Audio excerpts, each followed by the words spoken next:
Well, hello all my crafty friends. This is Janet from PV&J Crafty Room, and I'm sitting here making fancy doilies for a journal that I'm making with alcohol inks, and I thought, oh, I'll just come on real quick and show you what I'm doing.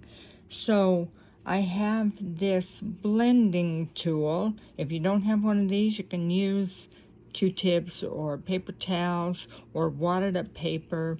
It doesn't really matter what you use. I just bought a whole bunch of scrapbooking stuff, and this happened to be in it, so this is what I'm using.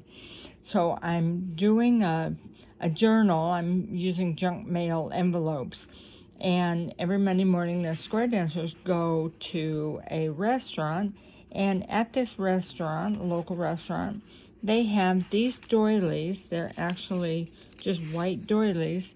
They have them under the bowls of soup. They're under some of the food products, like a basket of French fries and your cup of coffee. And I brought one home one time, and I thought, oh, that's cool. It's really neat paper. And so I made a journal. I'm going to do a flip through of it, and it's not sitting here. Oh, yes, it is. Here it is. Right here. So we had breakfast one time, and I brought one of these home, and I made this closure with this. I put Velcro on it, and I made the whole journal out of inspiration for this one doily. And the waitress was so impressed with the journal that she gave me a whole stack of doilies.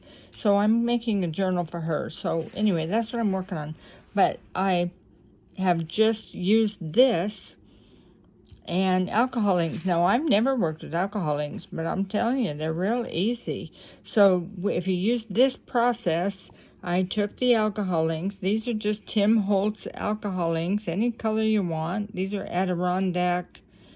I don't know, I guess that's the brand, Tim Holtz Adirondack.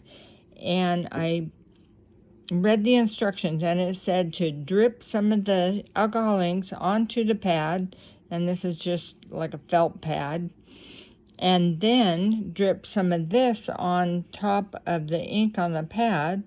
This is Tim Holtz alcohol blending solution, and so you just drip some of that on there, and then I just took this pad and I twisted it around, and I did it all over this doily. And here's some more that I made. I used like a red and a pink and a purple. Didn't really care for that one.